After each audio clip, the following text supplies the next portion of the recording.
Welcome back to Analog Electronic Circuits. This is the 9th lecture, and today hopefully we will be working on the source degenerated amplifier. Now, in the last several lectures, over the last 8 lectures, we have understood the MOSFET, how it behaves, and then we have looked at the 3 basic circuits: common source, common drain and common gate. Right.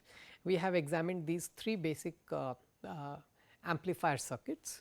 The common source amplifier is the most generally the most popular one, and it has reasonably high voltage gain. It has infinite input impedance, but it has a large output impedance. Then comes the common gate circuit. The common gate circuit also has very high gain, voltage gain, right, but the common source amplifier had negative voltage gain. This had the common gate amplifier has positive voltage gain, but then it has a low input impedance and a high output impedance. Okay. Low because the input was at the source, and looking into the source, the input impedance is low. Then the third structure we looked at was the common drain circuit, and in the common drain circuit the gain, the voltage gain is approximately equal to close to 1. Okay, that was the voltage gain. Actually, it was less than 1. We calculated some body effect and so on and so forth, right, you recollect? Yes. And the input impedance of the common drain circuit was infinite, very large.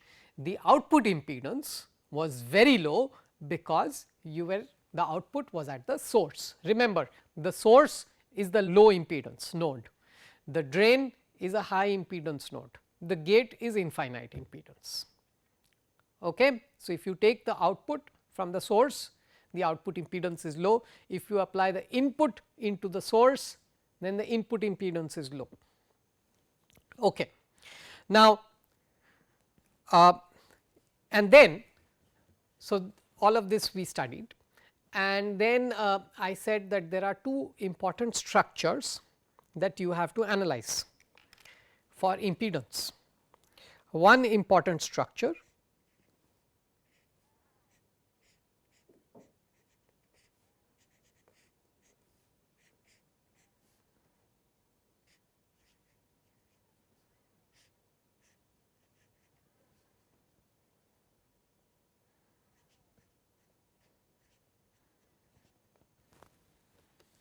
was this.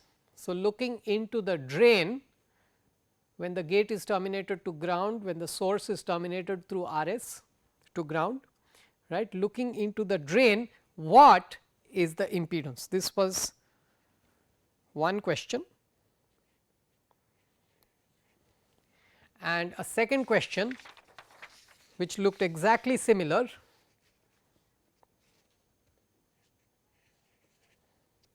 was this.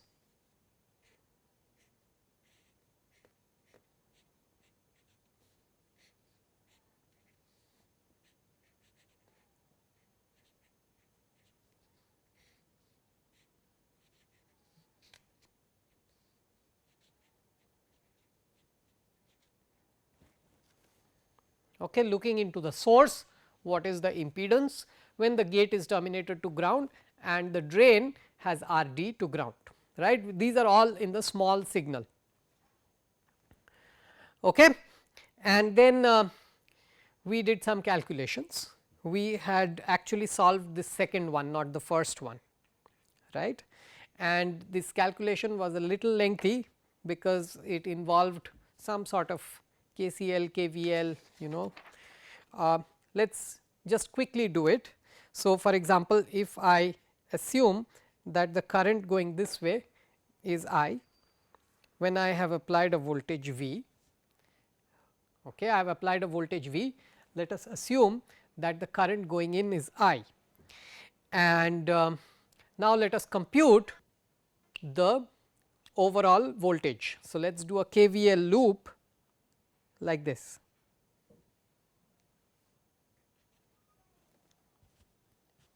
Okay. So, V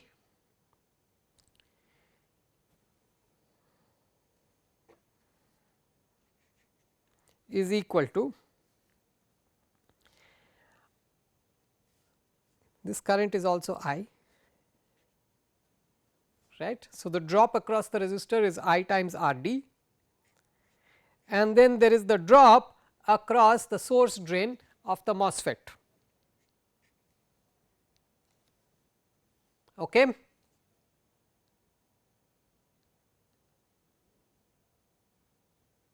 So, I do not know what is the source drop across the source drain of the MOSFET, I need to figure out. Fine. Sorry, this is not V D S, this is V S to D. All right. Now, what is inside the MOSFET? You have got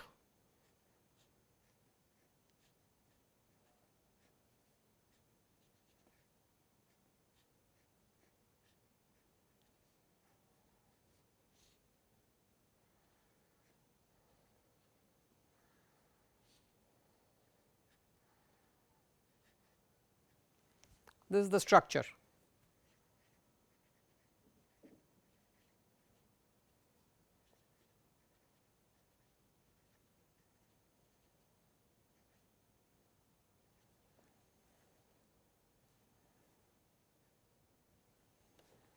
Okay. There is RDS, there is GM times VGS and GMB times VBS.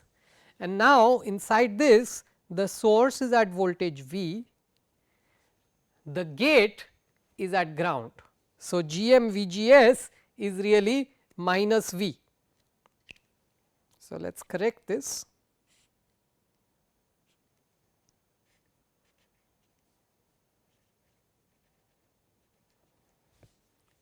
Okay. And likewise, VBS, the body is at ground, the source is at V. So, GMB VBS is nothing but minus GMB times V. So, I am going to correct it to point upwards with GMB times V. Okay. So, those are the two currents in those two elements. Total current over here was I, which means that the remaining current through this RDS is I minus GM times GMV minus GMBV. So, the current through RDS is nothing but I minus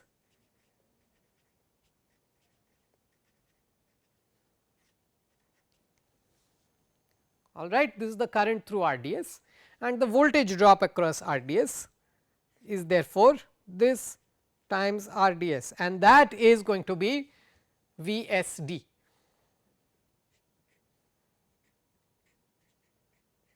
So, this is the KVL.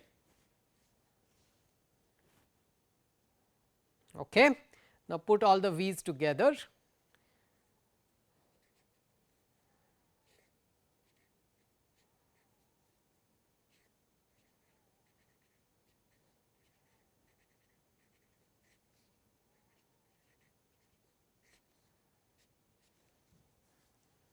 So, I have put all the V's together and put all the I's together.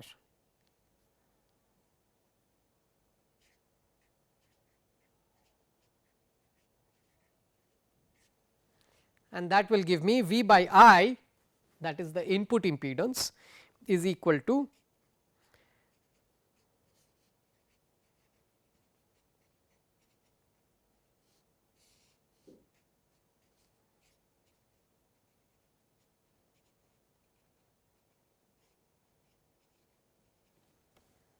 all right. Now, this result happens to be important enough that you need to memorize it for this course.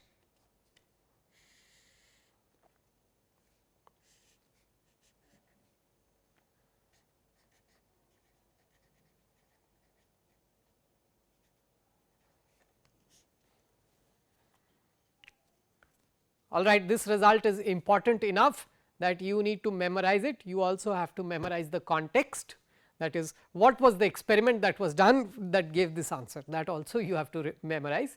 Do not just memorize the answer, because if there is no context you can't do it. So, this result is important enough that for this course you need this result. Okay. And likewise, the second one, this I asked you to try in your free time, but nevertheless we are going to do it right now. So, this is looking into the drain, what is the impedance. So, let us try that. Once again we can do a KVL. We can assume that this current is I. So, this current is I, this current is I, which means that the drop across R s is I times R s, right. I have applied a voltage V, current is I. So, V is equal to drain to source voltage plus I times R s. Okay. And now all I need to figure out is what is that drain to source voltage. For that, think of what is inside the MOSFET. This is what is there.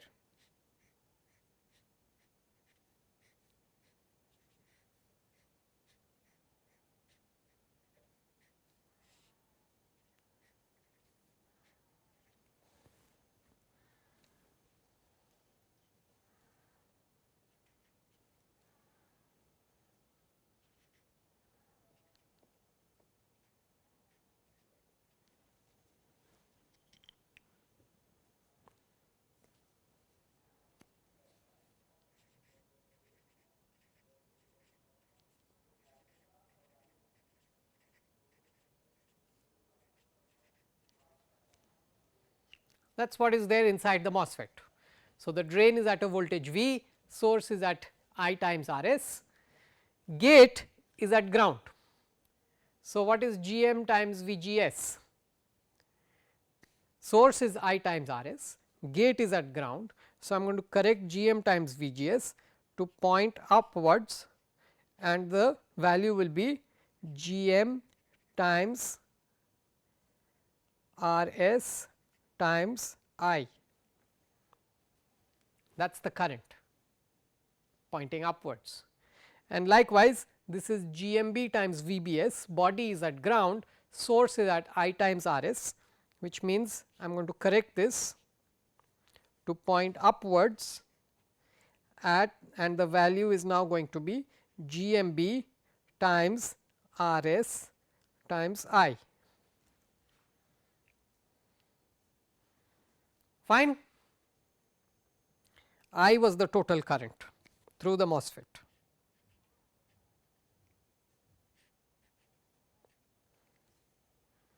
Okay. So, what is the current through the resistor then?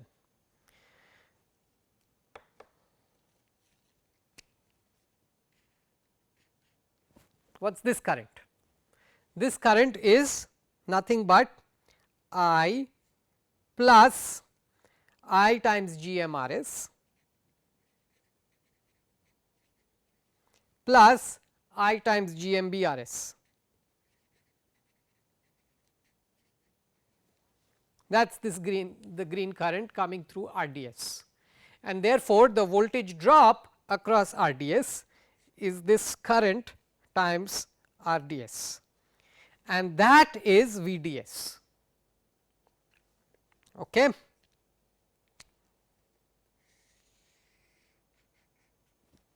This you plug in over here. Now, let us take a look, let us rewrite that top equation. So, V is equal to VDS, which happens to be this complicated expression, which is nothing but I times RDS plus GMRS RDS plus GMB RS RDS,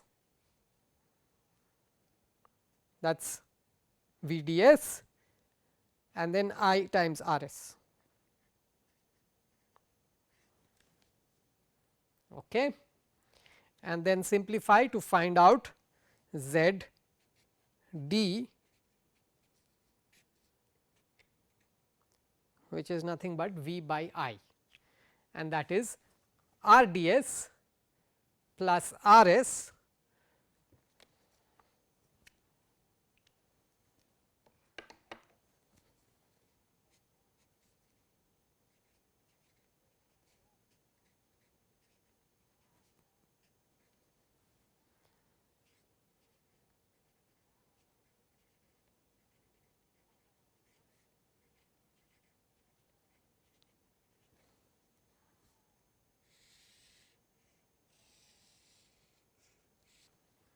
Okay, so, this is the result, and once again this result is so important that you need to memorize this result to ace this course, to understand this course also, because I am going to invoke this, right, from time to time I am going to invoke this. So, if you want to understand this course, all right, even for understanding sake, because every time we are not going to compute, right, we need to pull things out of our memory from time to time.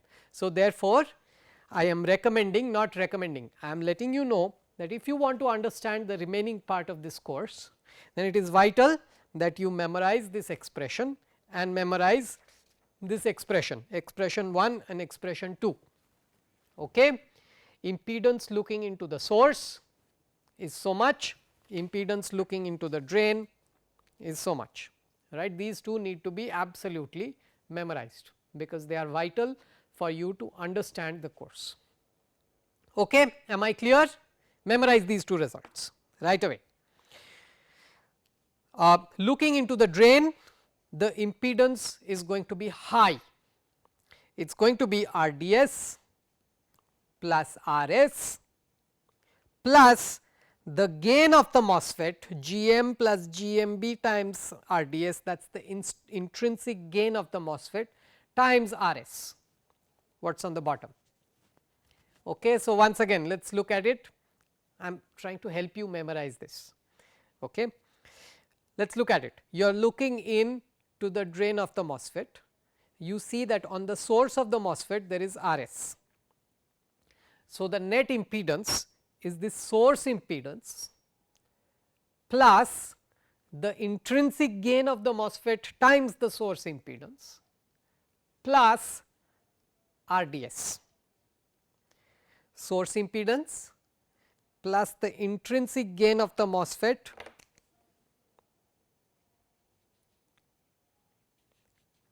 times the source impedance plus R d s. Okay. Looking into the drain of the MOSFET, you see a high impedance, the impedance multiplies up. Okay. How much does it multiply? It multiplies up by a factor of the intrinsic gain of the MOSFET, right. This is a large number, I need you to understand this. Okay. While understanding, memorize. Next one, looking into the source, what do you see? So, I am looking into the source of the MOSFET, the drain is terminated with R d. Now, naturally looking into the source, I am going to see a low impedance, right, but there is an impedance which is R d and there is also R d s, and it looks like R d s is in series with R d. So, it is R d plus R d s, and because it is low, this whole thing is divided by the intrinsic gain of the MOSFET, 1 plus the intrinsic gain of the MOSFET. Okay. I am trying to help you memorize these two results, because they are so important, we need them right away, we need them in every lecture we are going to invoke these two formulae. Okay. They are important. Is it understood? You are going to memorize these? Yes, you need to memorize these to come to the next lecture. All right. Now, with this background, what we have seen so far is looking into the drain, impedance is very high, it multiplies by the intrinsic gain of the MOSFET. looking into the source, in the impedance is very low, it divides by the intrinsic gain of the MOSFET. Okay, this is what we have seen so far. Our next circuit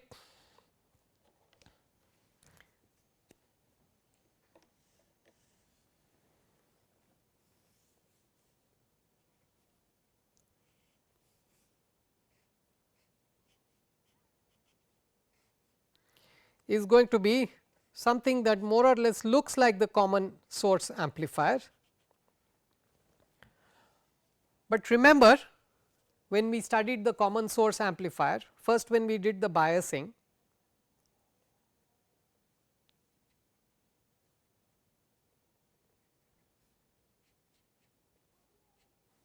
there was an R1 over here,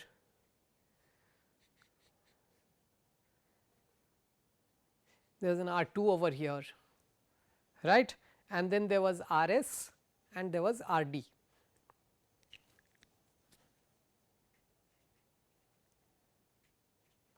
This is what we had done during the biasing of the MOSFET.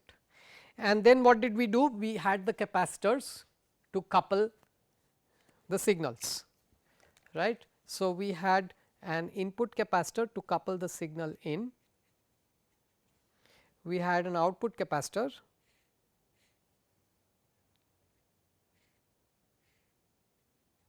to take the signal out. Okay. In the small signal equivalent picture, incremental picture, these capacitors are short circuits.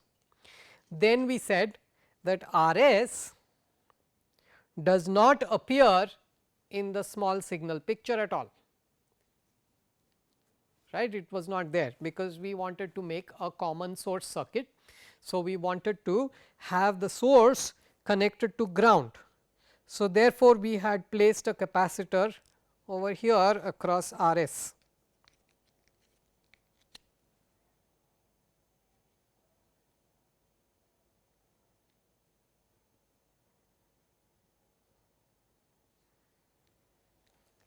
Over here, right, and then we analyze the circuit. This was our common source amplifier. Now, the question is, what if this last one, this capacitor was not there at all?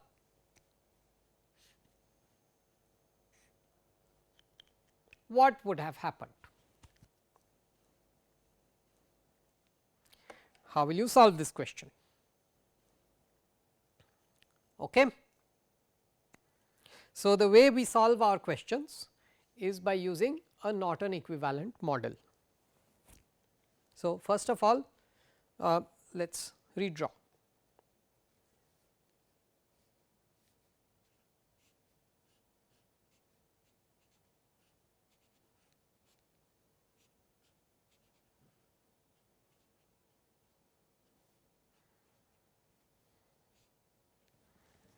That is all in the redrawing, right. The green input and output capacitors are short circuits.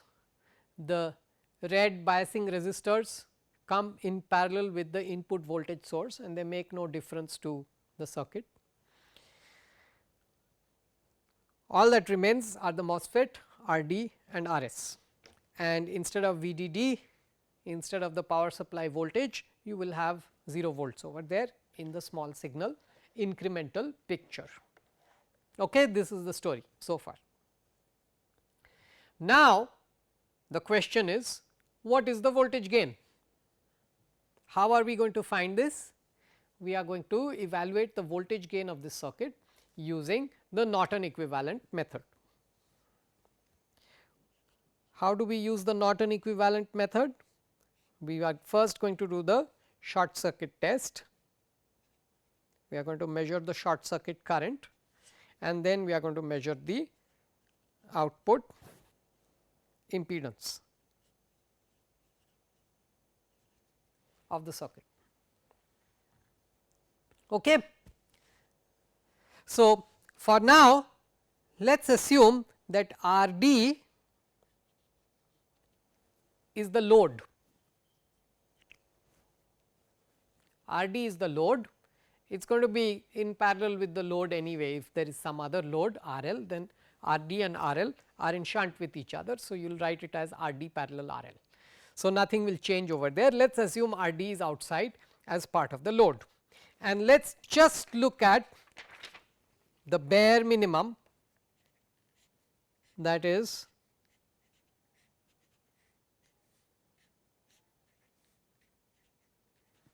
this portion.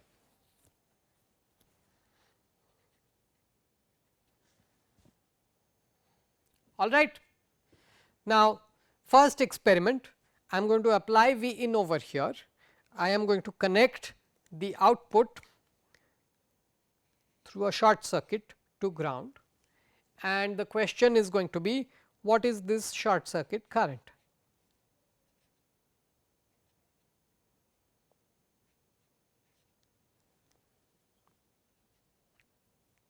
All right, this is going to be one experiment that I am going to do. The second experiment that I am going to do is,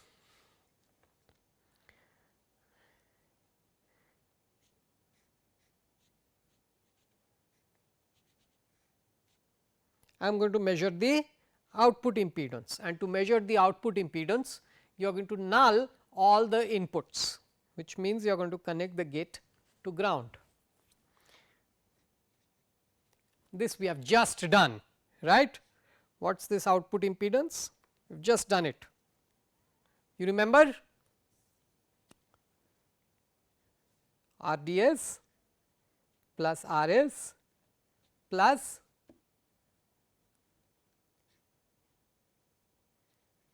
GM plus GMB times RDS times RS. GM plus GMB times RDS is the intrinsic gain of the MOSFET times RS plus RS plus RDS. Okay. That is the impedance. One experiment done already. Look, I am not even expanding the MOSFET, I do not need to know what is inside anymore. Okay. I am just using that expression, earlier expression. Okay. Now, the other experiment has to be done. I need to find out what is IN. Now, this is something that you have already done, haven't you? Isn't this the common drain circuit? Isn't it? Isn't it the common drain circuit? The drain is connected to power supply over here. Drain is connected to power supply. You have got some resistor on the source. This is indeed the common drain circuit, and we have already studied this. So, what did we do in that case? We found out the value of voltage over here. This was some output voltage that we had figured out, okay, in that case, and we had, remember, we had figured out that the gain, the voltage gain was less than 1. You want to do it once again? Okay. So, if you want to do that, let us forget this experiment, right. Let us assume this is connected to ground. We eventually want to find out IN, but let us for now just find out V out.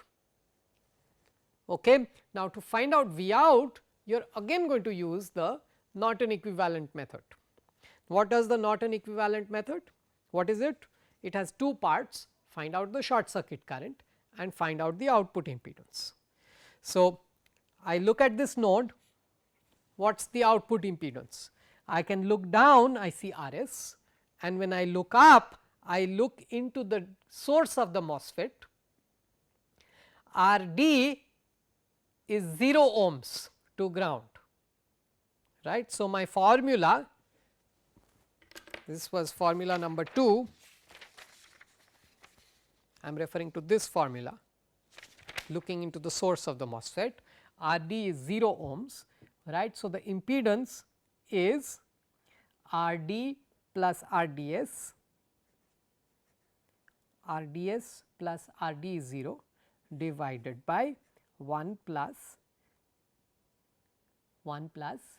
GM plus GMB times RDS. This was the impedance looking up, okay, and looking down I have got R s, which means that the net impedance is the parallel combination of this and R s. So, this times R s divided by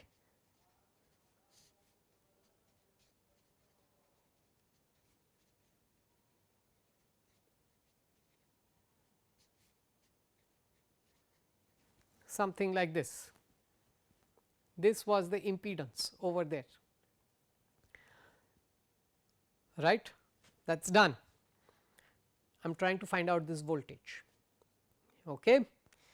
Now, the next thing is what was the short circuit current. So, if I connect this to ground, what would be the current through it? If I connect this node to ground, drain is also ground, source is ground. So, inside the MOSFET there is GM, GMB, RDS. The current through RDS is nothing but 0 because both terminals are grounded. The current through GM is V in times GM, okay. And the current through GMB, body is at ground, source is ground, is 0. Okay. So, the current, the short circuit current is nothing but GM times V in.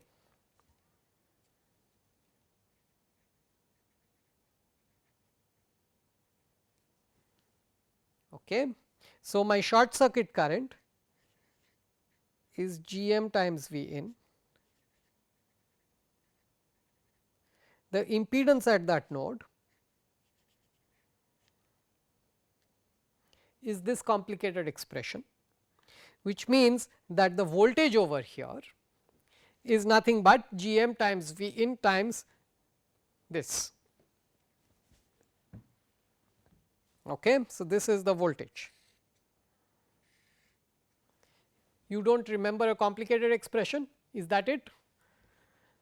That is the question. You do not remember the complicated expression, correct. You do not remember the complicated expression because we had worked with conductances at that time, not with resistances. You will see that if you work with conductances, things become a lot easier, right, because these are in parallel. Okay. So, for example, two resistors in parallel, right, you have to do R 1 R 2 divided by R 1 plus R 2. If you had done two conductors in parallel instead of resistors, then you would have just done G 1 plus G 2, and in that case the expression would be the same GM V in over here, but instead of a multiply it would be a divide by GS, and that is in parallel with this conductance, right. This conductance is 1 by of what I have written here. So, it is 1 by RDS plus GM plus GMB RDS by RDS.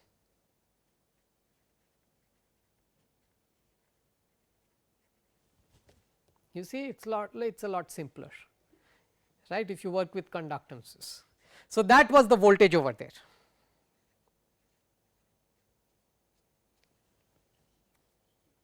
Okay.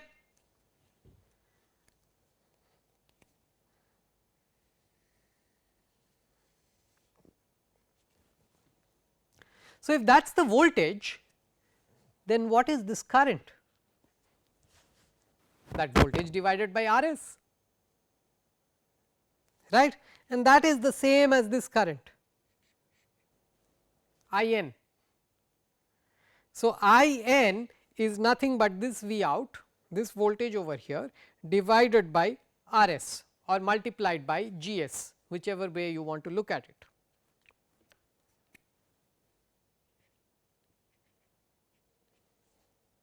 So, my final expression for I n is G m times G s divided by G s plus G d s plus G m plus G m b.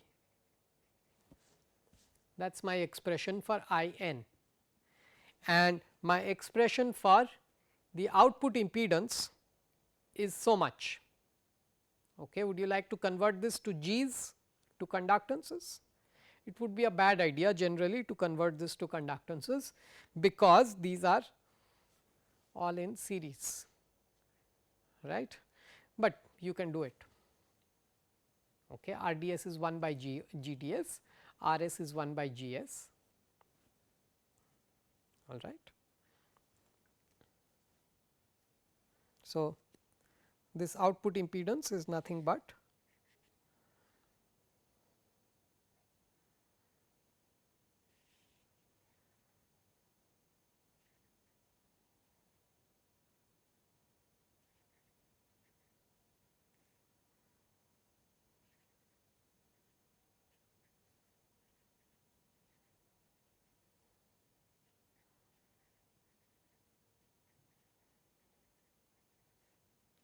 so much. Okay. So, this is the output impedance. This is the reason why I did that actually. Okay.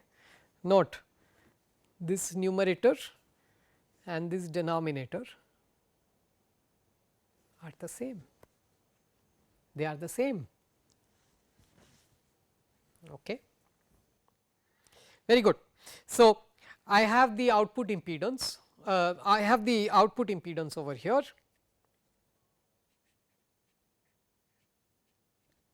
and I have the short circuit current over there. So, what is the model? The model for the circuit, remember I have taken out RD, RD is not there, the drain resistance is gone, right. So, the model for the circuit is this.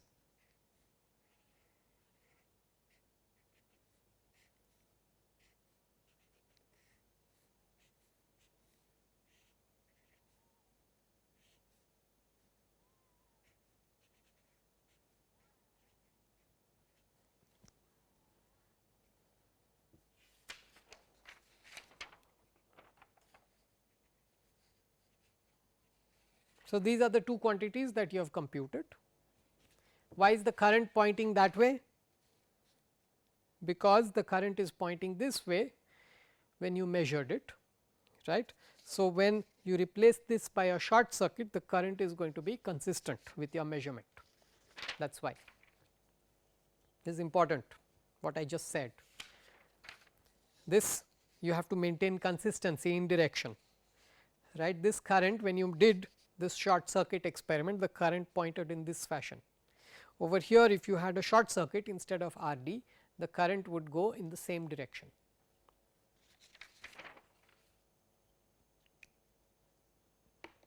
So, what is the voltage over here?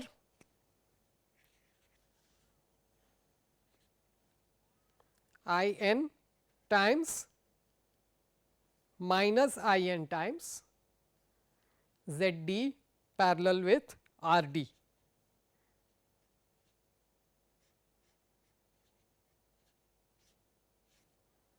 Or minus I n divided by this output conductance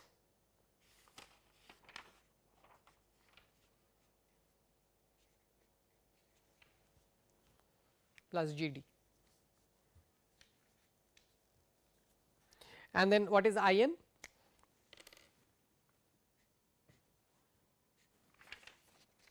We had it from here.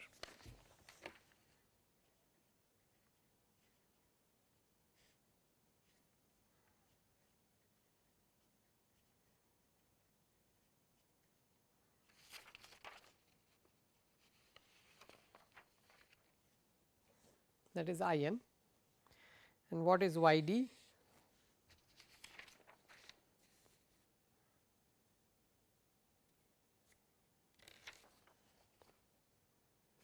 This is Z d. Okay. So, Y d is 1 by this.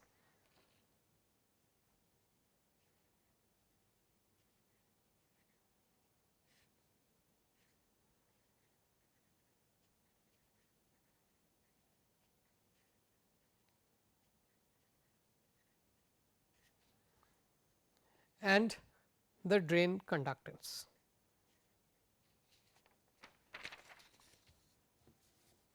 All right. And then of course, these two are the same, which means that this entire thing is going to simplify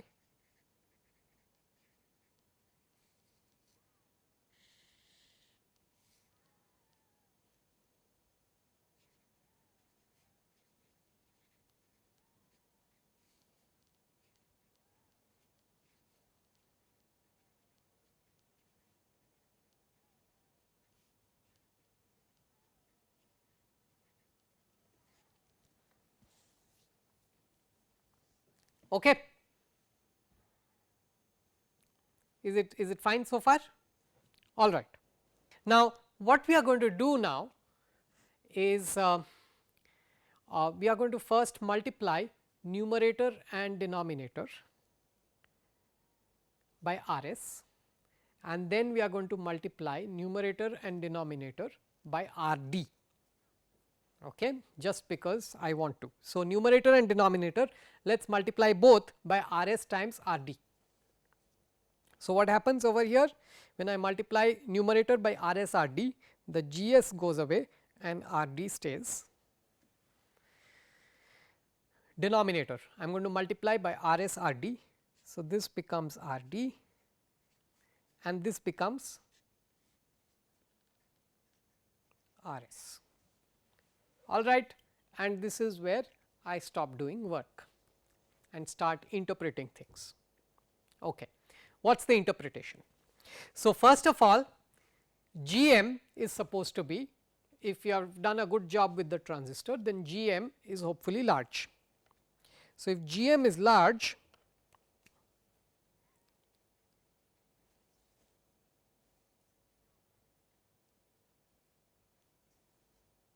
all right, especially compared to G d s, especially compared to G d s, G m is large. So, let us throw out the terms with G d s, let us just focus on the G m term. This again there is a G d s, although it is G d s times R d, I do not know the relationship between R d and R s, but let us assume that R d and R s are relatively similar resistors. Okay. They might not be 1 k and 1 k, maybe they are 1 k and 5 k, relatively similar, but G d s is much smaller than G m. This is my first assumption. In a very good transistor, the ideal transistor, G d s is 0. So, if G d s is 0 for example, then this entire term goes away, this goes away, right, and the denominator is dominated by G m, which means let us forget G m b and let us say that G m is much larger than G s. After all, G s is in your own hands. Okay. So, let us make G m the dominating factor over here, in which case the entire denominator is going to become G m times R s. The numerator is only G m times R d thrown out. So, what do you get? This is approximately equal to G m times R d divided by G m times R s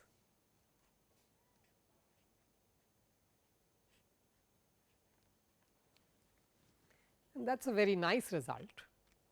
Okay. The gain of the amplifier is just minus R d by R s. Actually, it is lower than that, but that is kind of an approximation to what the gain of the amplifier is going to be. Let us look at it in a different way. This was the circuit. Okay. So, if you say that you have got a source follower,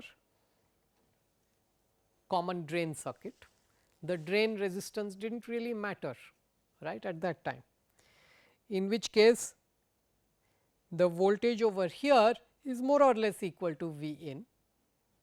That means, this current is V in by R s, this current is V in by R s.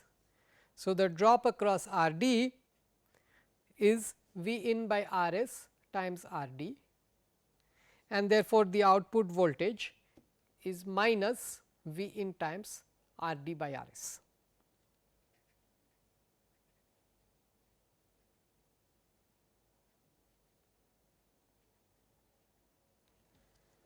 Okay. And where was the approximation over here? The approximation was to make an estimate, initial guess, or rather an estimate, not a guess, an educated estimate, that the voltage at the source is more or less equal to V in, right. It is actually less, it is less substantially, it is less by actually a factor of so much, which kind of reflects in this picture. Okay. So, if you ignore this term totally, if you say that GDS is nothing, even then you will be left over with this portion. Okay. Is this okay? So, this is a neat little circuit, right. You throw out that capacitor and then what do you see? You see that you have got a gain which is related to the resistor values only, not no longer to the device parameters. So, your gain is now minus R d by R s, right. If I choose some resistor ratio, even when temperature changes, the resistor ratio is going to be maintained and therefore, the gain is going to be maintained more or less a constant, and this is something very nice. All right. However, you are not going to get large gains. Why not? Why won't can R d be equal to 100 times R s? No, R d cannot be equal to 100 times R s, because then you have to do the full work, right. If R d is 100 times R s, then remember we had thrown out this term over here, right. There was an R d in the denominator. This is going to come back into play and then your gain is no longer going to be minus R d by R s, it is going to be some a number much smaller. So, R d can't be arbitrarily large. Fine. So, this is called the source degenerated amplifier, what we had up front. This is the source degenerated amplifier. There is a resistance at the source. So, the source is degenerated. Now, I want to have a few words, some important, but rather abstract words, and these are going to be some abstract comments. Try when I have the following discussion, try not to be overly rigid, okay. Be a little flexible, give me some leeway, right, and then maybe you will have a better time following this course. Okay. So, what do I want to say? Suppose I want to make a battery. If you want to make a battery, right, you invariably end up with some source resistance, and that source resistance appears in series with the battery, with the voltage source. So, if you try to make a voltage source, you will never end up making an ideal voltage source, you will always have some series resistance. Okay. To make a very good voltage source, this series resistance has to be made lower and lower. Fine.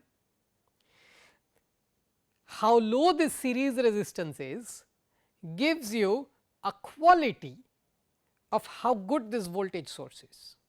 So, a very good voltage source will have a very low series resistance.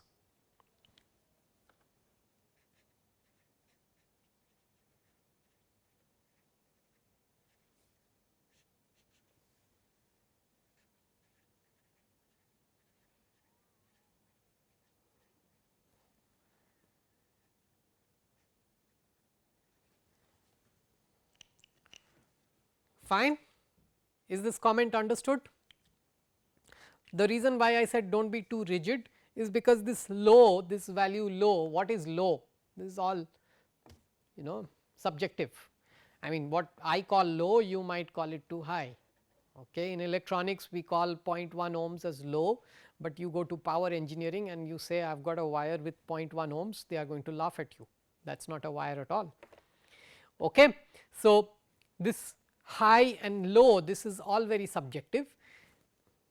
Let it be, let it remain subjective. For now, just go along with the flow, right, just listen to what I have to say.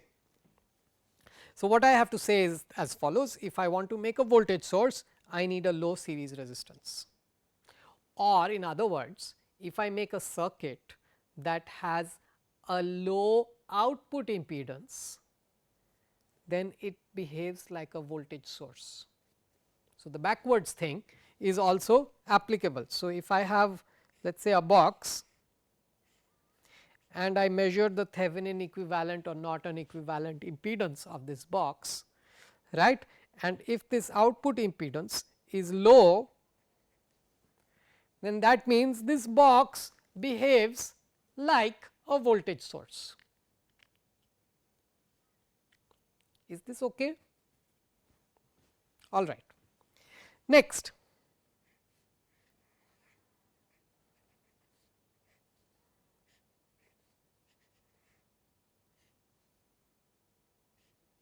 a current source. Suppose you try to make a current source, you will never really make an ideal current source, you will always end up with some resistance in parallel with it. Okay. Now, this is not in series, this is in parallel. If this is current source in series with a resistance is a current source, voltage source in parallel with a resistance is a voltage source, current source in series with a resistance is a current source. The non ideality is when the resistance appears in parallel. Okay. If this resistance were to be infinite, then the current source would have been an ideal current source. So, therefore, if you are trying to make a current source, then you need a very high shunt resistance.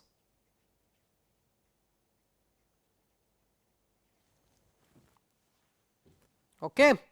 In other words, if you have made a box and you find the Thevenin or Norton, they are the same, right. The Thevenin equivalent impedance is the same as the Norton equivalent impedance.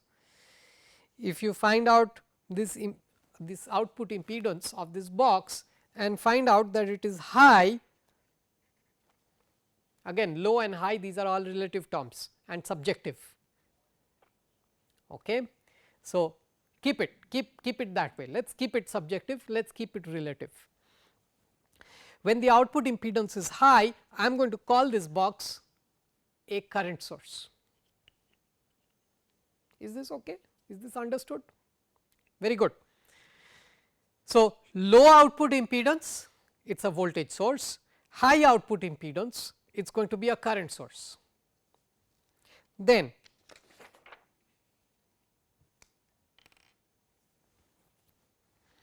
suppose I have a circuit which has an input impedance.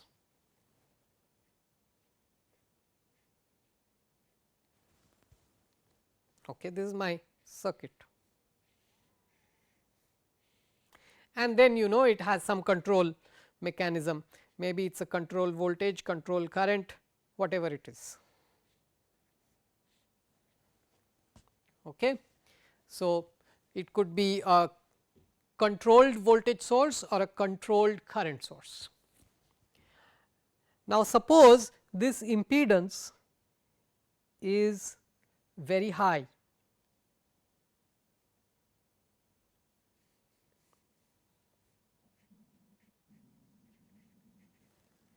If this impedance is very high, then whatever is driving this node, this from outside, let us change the color.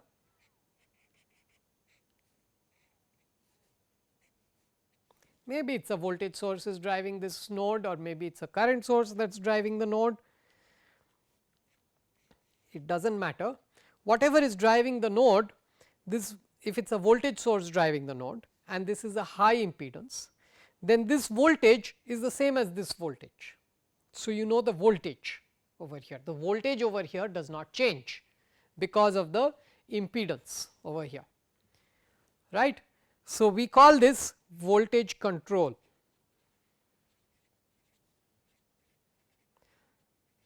Okay. So, a voltage controlled source will have a high input impedance. Okay. Likewise, if there were a current source over here and you wanted current control, then that current source would have some shunt resistance.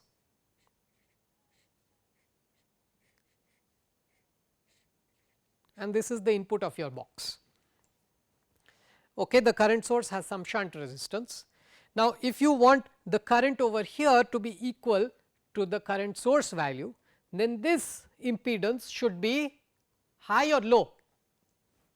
It should be low, because if it is low, then this entire current is going to go this way. Okay. So, a current controlled source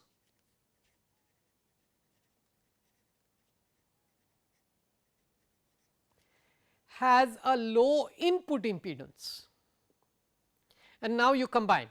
So, you have got a voltage controlled voltage source, voltage controlled current source,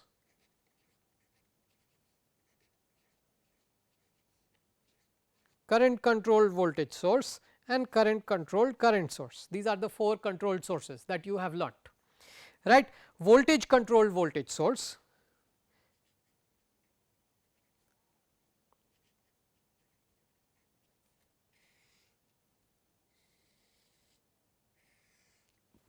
voltage controlled means that the input impedance has to be high.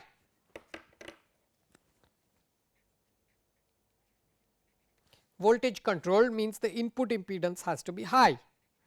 Current control means the input impedance is low. And then if it is a voltage source, then the output impedance has to be low. If it is a current source, then the output impedance has to be high.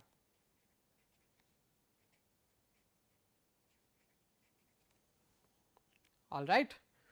So, for example, if you have a common gate circuit, a common gate amplifier, okay, it has an input impedance that is low because it is at the source, and the output impedance is high because it is at the drain. What is it then?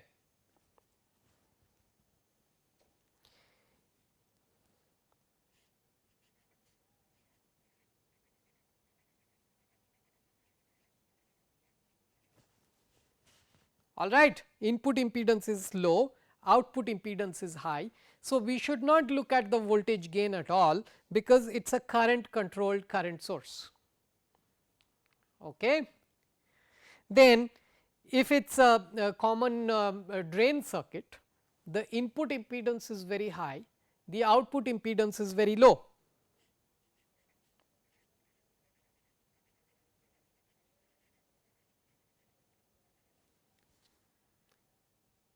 All right.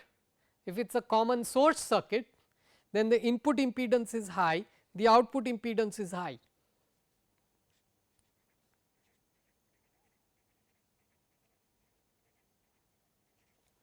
And so on and so forth. Okay, I do not have an example right now of current controlled voltage source. Right now, I do not have it. Maybe so if you want to make a current controlled voltage source, you place a current controlled current source which has a high output impedance, and then you are kind of stuck. Then you can put a voltage controlled voltage source at the back end, okay, which has a low output impedance. Okay, voltage VCVS has an infinite input impedance.